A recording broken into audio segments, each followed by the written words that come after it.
Hai, selamat datang di Kinasi Sunday.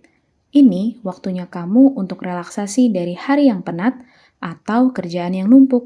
Semoga podcast ini juga bisa menemani me time-mu ya. Podcast kali ini kamu akan ditemani oleh founder sekaligus psikolog dari Welas Asih, yaitu Mbak Lala, dan Suli dari Product Development Team-nya Welas Asih, dan juga akan dipandu oleh Larissa dari Product Development Team juga loh.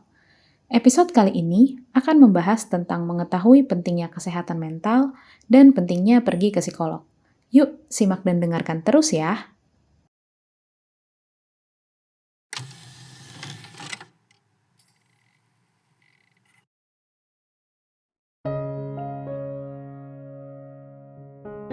Hai Kinasi, welcome to the first podcast of Welas Asih.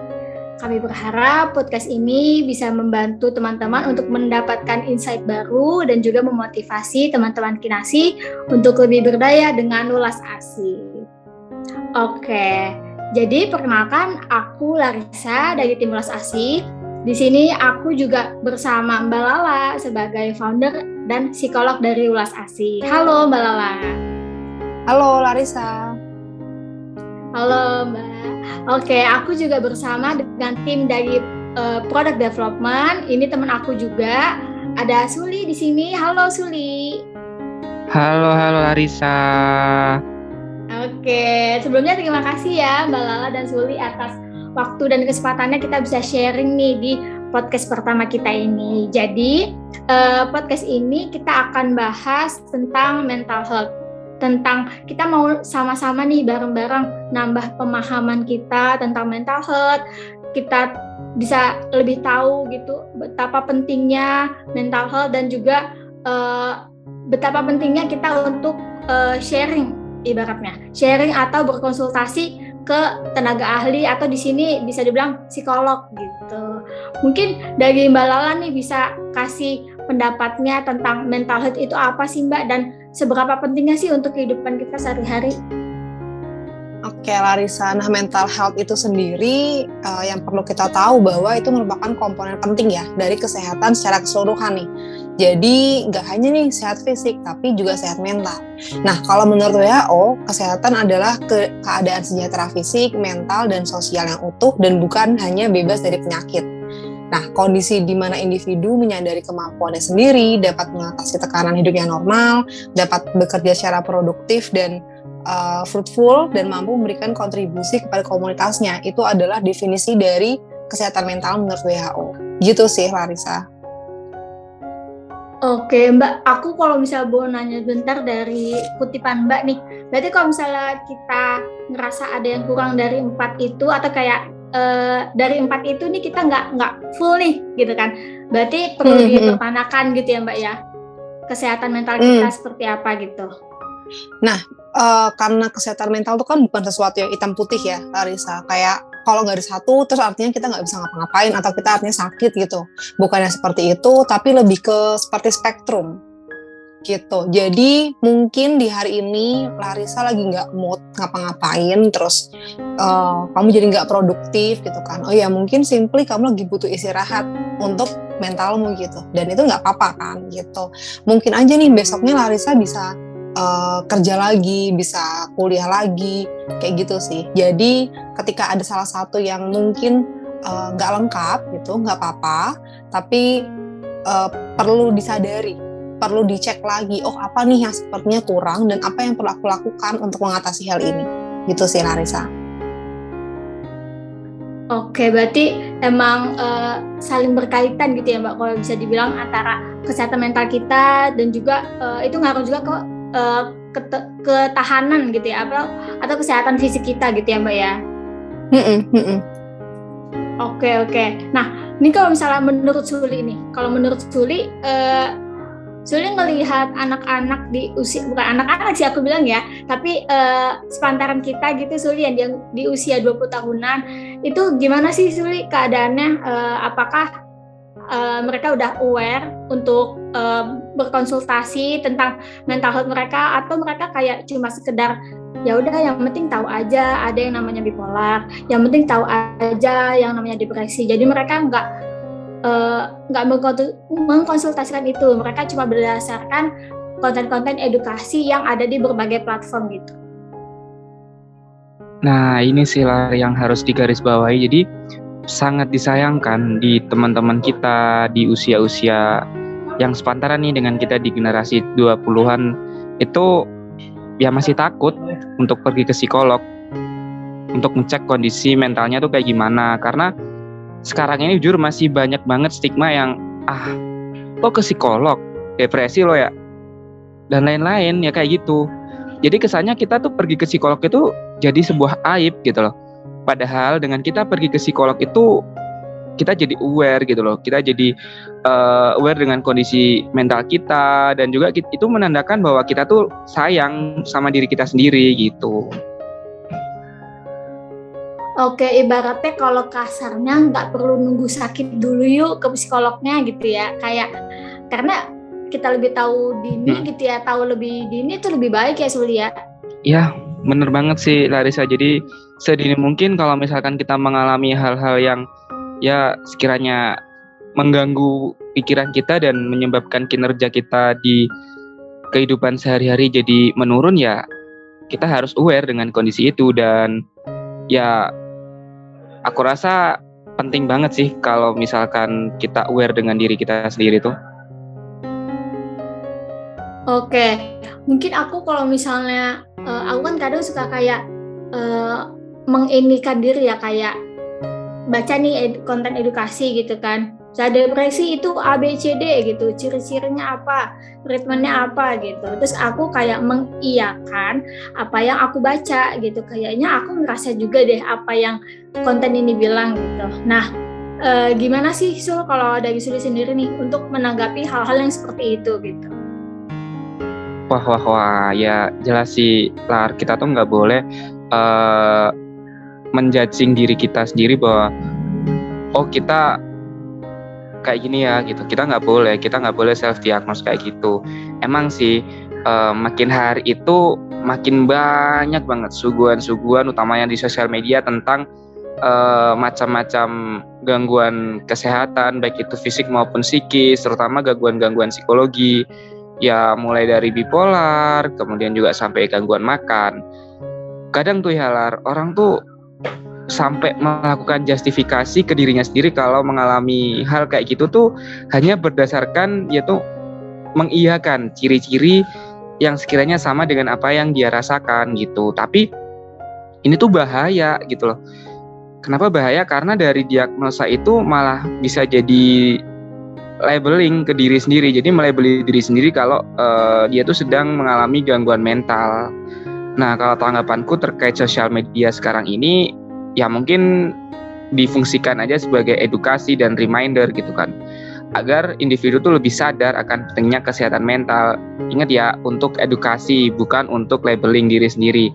Jadi, agar kita terhindar dari hal-hal buruk itu, ya mulai sekarang banyak kok di puskesmas terdekat yang udah mulai nyediain tempat praktiknya para psikolog. Jadi kita bisa menemukan solusi terbaik atas apa yang sedang kita rasakan dan kita alami gitu Larissa. Oh gitu ya, oke. Nah aku coba nih mau tanya ke Mbak Lala. Tadi kan Suli bilang sebenarnya udah banyak kok sekarang fasilitas-fasilitas kita buat ngecek kesehatan mental gitu kan, fasilitas-fasilitas psikolog gitu kan di banyak tempat. Nah sampai tahap mana sih Mbak, atau kayak dalam keadaan apa sih Mbak kita seharusnya udah mesti datang ke psikolog gitu? Apakah tadi ya kayak nunggu sakit dulu, atau kayak kapan aja pun nggak apa-apa gitu loh untuk datang ke psikolog? Oke. Jadi kapan ya kita perlu ke psikolog gitu ya, Larissa? Nah, benar sih kata Larissa tadi. Sebenarnya nggak perlu nunggu, istilahnya nggak perlu nunggu berdarah-darah deh kalau kita mau ke psikolog gitu kan. Sebenarnya simply ketika misalnya aku ngerasa, aduh kok kayaknya caraku berkomunikasi kurang oke ya, atau aku pengen improve nih, itu nggak apa-apa banget untuk ke psikolog gitu. Atau aku kok masih agak deg-degan ya ketika ngomong depan umum, ketika mau presentasi gitu kan, itu kan agak menghambat kuliahku, menghambat nanti kerja gimana kayak gitu. Itu pun juga nggak apa-apa. Ke psikolog itu sebenarnya bukan hanya ketika kita tadi ngerasa terkendala kadang ketika kita ingin me time gitu kan, me time dengan mendiskusikan full tentang diri kita, dianalisis katakanlah atau dipandang secara objektif oleh orang yang profesional gitu, itu kan juga salah satu hal yang kadang kita butuhkan loh gitu. Mungkin berbeda ketika kita curhat nih sama teman. Curhat sama teman, wajar kalau temanmu juga menceritakan apa yang dia rasakan, apa yang dia keluhkan. Namanya juga berteman kan ya, kayak misalnya Larissa sama aku curhat, atau bertiga deh kita curhat sama Suli.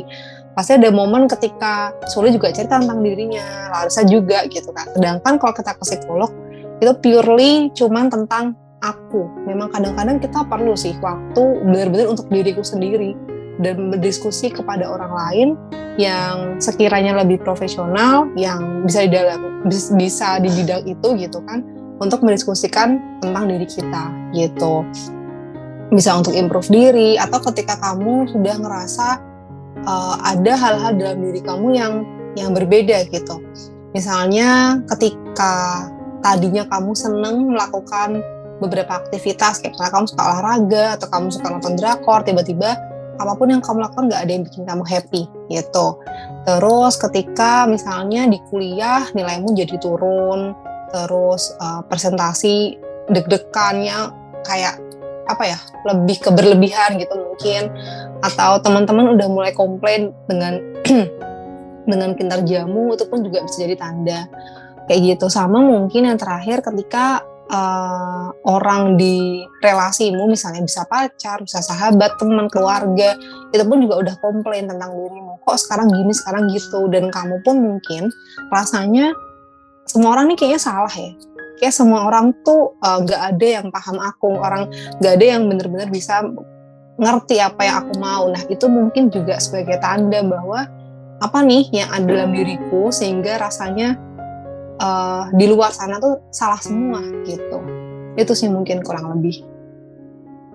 Berarti kayak ibaratnya feedback dari orang lain atau penilaian orang lain terhadap kita itu juga ibarat red flag, itu harusnya jadi red flag gitu ya Mbak buat kita, kayak oke, berarti ini apa nih yang harus dia dibenahi gitu, apa nih yang harusnya dibongkar gitu, ada yang salah nggak sih gitu ya Mbak ya? Gitu Larissa. Oke, berarti kalau misalnya kita untuk mengecek itu Mbak, apakah perlu rutin kita datang ke psikolog Mbak? Untuk ngecek kondisi mental gitu ya? Iya Mbak. Oke. Sebenarnya untuk ngecek kondisi mental kita nggak harus selalu ke psikolog sih. Sekarang kan sudah banyak sebenarnya screening kesehatan mental di internet. Dan pastikan kalau kamu melakukan screening, pastikan screening yang kamu pilih adalah screening yang valid dan reliable ya teman-teman. Nah, memang untuk benar-benar tahu dengan pasti apakah yang terjadi pada diriku, terus dinamikanya seperti apa yang pelaku lakukan, itu mungkin kita jadi butuh untuk diskusi nih dengan psikolog gitu. Karena kalau screening kan ya udah kita tahu jawabannya, oh ternyata aku sehat ya, syukurlah kalau sehat. Tapi ada momen mungkin di mana kamu lagi nggak baik-baik aja. Nah di situ tuh kita kan pasti perlu tahu apa yang pelaku lakukan gitu sih. Jadi sebagaimana kebutuhan dan keadaan saat itu aja Mbak, jadi nggak ada ukuran apa ya, ibaratnya patok atau rumusnya nih kayak misalnya mesti berapa kali sebulan atau gimana, itu nggak ada sih ya Mbak sebenarnya ya. Dan nggak harus banget ke psikolog, kayak mungkin ada media lain atau apa ya, dibilang lawan bicara yang dianggap nyaman, yang dianggap reliable buat berkonsultasi gitu ya. Oke. Nah, Mbak, aku tuh ini sih Mbak, kadang mungkin Suli juga nih kalau misalnya mau nambahin, kadang tuh tadi sih aku highlight juga perkataan Suli, kadang tuh ada yang suka takut atau gimana, tapi itu sebenarnya bener sih, relate. Kayak aku nih misalnya Mbak, takut gitu datang ke psikolog, karena sebenarnya kalau dilihat dari luarannya aja sih aku ya nggak apa-apa gitu. Apakah tapi gimana ya, jadi kayak karena aku tuh keseringan baca-baca gitu kan Mbak, tadi konten-konten edukasi. Nah, aku jadi ke trigger dan jatuhnya aku jadi self diagnosis. Nah, Menurut Mbak Lala dan Suli nih, salah nggak sih kalau kita men-self-diagnosis diri kita gitu? Karena sebenarnya aku juga udah dapet info udah lengkap banget gitu Mbak dari berbagai platform gitu. Oke. Terkait self-diagnose ya. Nah, sebenarnya ini yang perlu dibedakan sih, mana yang kita mendiagnosis diri sendiri dan kita sadar dengan tanda-tanda apa yang terjadi pada diri kita gitu. Mungkin misalnya Larissa lebih fokus ke tanda atau gejalanya kayak, oh aku beberapa hari ini nggak nyaman, perasaannya sedih terus, down terus gitu kan. Atau aku gelisah kalau mau hari Senin, atau kalau mau presentasi gelisahnya berlebihan, udah mempersiapkan presentasi tapi kok masih aja gelisah kayak gitu misalnya. Atau tanda-tanda lain, atau misalnya kelebihan tidur, makan jadi banyak banget atau sangat berkurang kayak gitu. Itu fokus pada gejala atau tanda-tanda. Dan itu sebenarnya bagus karena kita pelan-pelan menyadari. Nah, tapi kalau self-diagnose adalah ketika kita langsung melabel bahwa oh aku sedih nih selama seminggu ini, berarti aku depresi gitu misalnya. Nah, itu yang sebaiknya dihindari sih. Karena memang diagnosis itu bukan sesuatu yang mudah ya teman-teman. Bahkan ada semacam jokes gitu, aku pernah dengar waktu itu di salah satu tempat praktik kerjaku, dari 10 psikiater bakal ada 11 diagnosis gitu. Jadi sangat mungkin berbeda-beda, dan sangat mungkin juga satu psikiater, satu psikolog tuh punya diagnosis yang punya 2 diagnosis karena memang begitu sulitnya. Nah, sebenarnya bahayanya apa? Yang pertama adalah rentan kurang tepat sih, itu yang pasti, karena kita kan yang mengalami. Wajar kalau kita jadi cenderung lebih subjektif gitu. Kadang mungkin berlebihan atau malah mengurang-urangi. Yang kedua, justru menyakiti orang lain dengan diagnosis itu. Kayak misalnya ada si A bilang bahwa oh aku bipolar loh gitu. Meskipun padahal dia belum benar-benar dapat diagnosis itu dari dokter atau psikolog. Nah, teman-teman kita yang benar-benar bipolar pasti akan ngerasa bipolar tuh nggak cuman kamu moodnya up and down loh, itu more than that gitu. Pasti ada rasa tersinggung gitu. Wajar ada rasa tersinggung karena kalau boleh request nih, boleh minta, mereka pun nggak mau punya bipolar kayak gitu. Nah, terus khawatir juga misdiagnosis itu juga berbahaya karena tujuan diagnosis kan adalah untuk merencanakan treatment ya, kayak gitu. Nah, kalau kita kurang tepat mendiagnosis, khawatirnya kita nggak mentreatment diri kita dengan baik, karena memang yang mentreatment kan memang sebaiknya adalah psikolog atau psikiater. Karena memang kita sebagai orang awam, katakanlah, kita bisa mentreatment apa gitu kan. Memang jauh lebih baik kita ke psikolog atau psikiater untuk benar-benar tahu nih diagnosis apa yang tepat buat aku, agar aku tahu treatment apa yang bisa aku dapatkan, gitu sih. Oke. Gini sih, aku juga ada pendapat sih Larissa. Jadi mungkin menggarisbawahi dari pendapat Mbak Lala tadi, yang kadang orang yang mengalami bipolar aja kadang nganggapnya bipolar tuh nggak sekedar perubahan mood gitu loh. Tapi pernah nggak sih Larissa sendiri atau Mbak Lala nih dapat klien itu yang dia tuh udah terlanjur untuk melabeling dirinya sendiri, Mbak atau Lar, gue nih kenapa ya kalau tiap abis ngerjain tugas atau apa itu gue selalu bete gitu. Abis kalau udah bete tuh gue suka marah-marah dan lain sebagainya. Padahal dia nih belum ke psikolog atau belum melakukan cek untuk kondisinya gitu. Itu malah makin bahaya nggak sih Mbak kalau udah sampai ke tahap kayak gitu? Kalau masih sebatas dia aware sama gejalanya sih sebenarnya nggak masalah sih, Suli, gitu. Kecuali kalau dia udah bilang yang Suli aku panic attack nih. Panic attack itu kan sebuah gangguan ya, yang bukan gangguan, itu kan emosi panik, itu berbeda gitu kan. Emosi panik wajar, kita semua punya perasaan itu, cuman kalau panic attack enggak, itu sebuah gangguan. Nah, menjadi bahaya kalau self-diagnose itu justru jadi menahan kita untuk nggak mencari bantuan profesional gitu, karena kita merasa kayak oh ya udah aku tahu kok kalau aku depresi, jadi nggak usah ke psikolog atau psikiater. Padahal kan poinnya bukan itu. Diagnosis dilakukan oleh tenaga profesional untuk satu melakukan treatment, merancang treatment, baik treatment secara resep obat atau psikoterapi, sama yang satu untuk komunikasi antar sejawat gitu. Jadi kalau misalnya sekiranya kita nggak membutuhkan dua hal itu gitu kan, ya kasarnya ngapain melakukan self diagnose gitu. Oke, I see. Anyway, Larissa, pernah nggak sih, kita kan masih sama-sama sedang menempuh pendidikan nih, pernah nggak sih Lar lihat teman-teman yang seusia kita tuh pada gimana ya, menggaungkan gitu loh, menggaungkan kalau misalkan gini loh guys, kondisinya tuh nanti jatuhnya ke apa ya, kayak mengglorifikasikan gitu tentang kesehatan mental gitu. Larissa pernah menjumpai itu nggak sih, terutama di lingkungan sekitar Larissa ya? Iya, kayak pernah banget sih itu, kayak jatuhnya kayak kita juga jadi ke-trigger gitu nggak sih, kayak ya nggak sih, bener nggak sih gitu nggak sih, karena kayak itu orang yang bukan orang ya, maksudnya pihak itu yang mengglorifikasikan suatu hal itu kayak punya efek gitu bagi orang-orang sekitarnya. Jadi kayak teman-teman yang tadinya kayak sebenarnya capek aja kok hari itu gitu kan, atau kayak emang lagi nggak moodnya aja, tapi jadi ke-trigger untuk suatu hal yang lebih besar gitu nggak sih, Sul?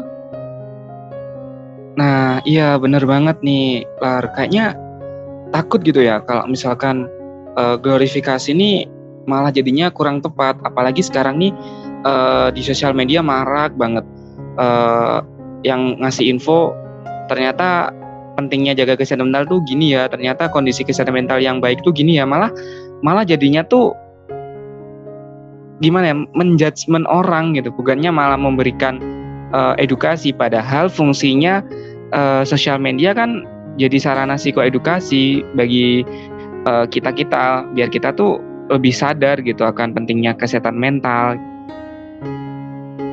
Mungkin bisa jadi warning juga kali ya, Sul, buat teman-teman yang seusia kita atau ya di atas atau di bawah 20 tahun lah pokoknya sekitaran itu, buat disaring lagi, difilter lagi segala informasi dan input yang dia dapat, ya nggak sih? Karena emang sih banyak platform yang apa ya, punya legalitas gitu, atau platform yang terpercaya gitu, tapi itu nggak bisa diterapin di semua orang dengan sama rata gitu ya kan? Benar banget. Makanya kayak itu kan ibaratnya benar banget apa yang kayak kata Larissa tadi, aku menggarisbawahi yang nggak bisa disamaratakan gitu, ya nggak sih Lar? Iya, jadi kayak tadi nih Mbak Lala juga sempat bahas kan, kalau misalnya ibarat dokter yang kita kan, kalau kesehatan mental itu kan kayak ya sama juga sebenarnya perlakuannya sama kesehatan fisik gitu. Kita datang ke dokter atau di sini psikolog gitu kan, kita coba konseling atau cerita ke dokternya, ini sakit di sini gitu kan, nanti dokter akan mendiagnosis. Tapi ini aku pernah rasain juga loh, kayak misalnya satu klinik dan klinik yang lain tuh emang kadang suka beda gitu kan, dan kadang resepnya juga suka beda. Nah itu antar profesi aja masih ada perbedaan, apalagi kita yang sebagai orang awam gitu ya, Sul. Jadi sangat bahaya banget. Ibaratnya ngerasanya sakit perut, ya udahlah ada obat mah, udah minum aja, kayaknya sakit mah deh gitu. Kayaknya sakit mah deh. Padahal mungkin itu bukan mah gitu, tapi itu sakit yang lainnya lagi, jadi salah obat ya kan. Itu bahaya banget ya, Sul ya. Iya, benar sakit banget. Fisik ataupun sakit mental health-nya juga sama gitu kan, treatmentnya juga harus tepat. Benar. Makanya lah kita mesti selektif gitu. Kita mesti selektif kapan waktunya kita untuk pergi ke tenaga profesional atau psikolog, kapan nih kita harus memilih langkah yang tepat. Jadi kesehatan mental atau kesehatan kita itu yang nentuin ya diri kita sendiri gitu. Makanya hadirnya Welas ASI di sini itu, ini kita nge-awarein orang biar orang tuh pada sadar akan pentingnya mental health. Dan Welas ASI juga ini loh Lar, punya layanan konsultasi online yang ya mungkin bisa jadi sarana bagi teman-teman seusia kita atau di atas kita atau di bawah kita untuk ya tadi kata Mbak Lala, mungkin hanya sekedar me time atau untuk mengenali dirinya lebih dalam gitu. Menurutku banyak loh ternyata cara untuk kayak mengetahui atau cara untuk istilahnya kita untuk aware dengan kondisi diri kita sendiri gitu sih. Bener gak sih Mbak Lala? Iya betul Soli. It's okay kok untuk diskusi, untuk ngobrol dengan psikolog gitu. Tapi memang tentu ada tujuannya ya, nggak asal ngobrol gitu. Kalau kita ketemuan misalnya, jadi tetap ada tujuannya, misalnya untuk berdiskusi tentang dirimu, atau kamu pingin explore lagi tentang strength sama weaknessmu, kamu pingin bisa improve di hal apa, kayak gitu sih kurang lebihnya. Ya benar banget Mbak. Jadi harus memilih langkah yang tepat ya Mbak Lala, ya utamanya kita sebagai pemilik atau pengendali penuh atas diri kita sendiri. Gitu. Oke, seru banget sih bahasan kali ini, jujur, karena aku juga kayak sebagai aku emang bukan yang di bidang psikolog ya, misal latar pendidikan aku gitu, tapi aku cukup concern dan kayak pengen tahu gitu. Nah, makasih banget nih Mbak Lala sama Suli atas sharingnya. Aku juga jadi nambah insight juga ya kan, nambah pengetahuan baru gitu. Nah, mungkin kalau misal aku boleh review nih atau tarik kesimpulan terkait sharing kita pada podcast pertama ini, itu satu ya, yang pertama, mental health itu penting banget, sama pentingnya dengan kesehatan fisik kita, karena itu ya berkaitan gitu loh. Nggak bisa badannya doang tapi dalamnya tuh kayak rapuh gitu, atau perlu dibenahi. Itu dua hal yang saling berkaitan gitu kan. Nah, yang kedua, teman-teman di sini, teman-teman Kinasi juga udah sedikit banyak tahu nih tentang isu-isu mental health dari berbagai platform. Contohnya dari Ulas ASI gitu kan, banyak konten edukasi. Tapi teman-teman mesti ingat, mesti di-highlight bahwa itu untuk build awareness atau untuk edukasi, bukan untuk mendiagnosis teman-teman diri sendiri gitu.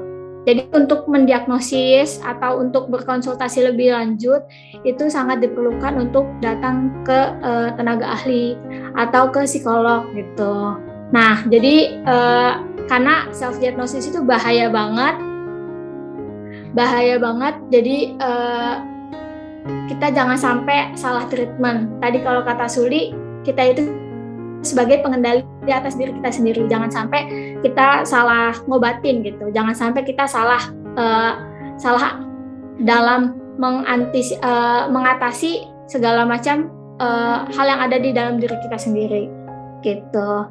Oke, nah sebelumnya aku mau ucapin terima kasih ke Mbak Lala dan Suli. Mungkin dari Suli atau Mbak Lala ada tambahan, atau dari Suli ada tambahan mungkin untuk closing statement terakhir, Sul. Oke, kalau dari aku, mungkin kita adalah pengendali penuh atas diri kita sendiri, jadi kita bisa menentukan langkah apapun, keputusan apapun yang setelah kita buat, dan tetap menjaga kesehatan mental sebagaimana kita menjaga diri kita sendiri. Gitu. Thank you Larissa. Oke, well not. Oke, terima kasih Mbak Lala dan Suli, buat teman-teman yang sudah dengerin nih sampai akhir di podcast ini. Terima kasih banyak ya. Terima kasih juga ke Suli dan Mbak Lala.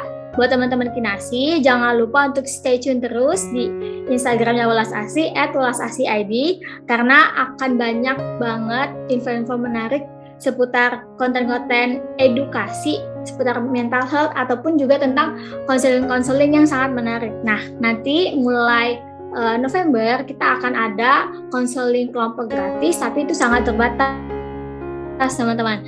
Jadi bisa langsung stay tune terus untuk info update-nya gitu. Nah, terus untuk hal lainnya atau teman-teman yang masih pengen tahu nih tentang kesehatan mental atau gimana, nanti kita akan ketemu lagi di episode kedua dari podcast Ulas ASI. Oke? Jadi stay tune terus dan jangan lupa nanti kita dengerin lagi ya podcastnya ya. Oke, dari aku Cukup sekian teman-teman, terima kasih atas attention-nya, atas keingintahuannya. Dari aku kurang lebihnya mohon maaf. Dadah teman-teman, terima kasih ya, bye.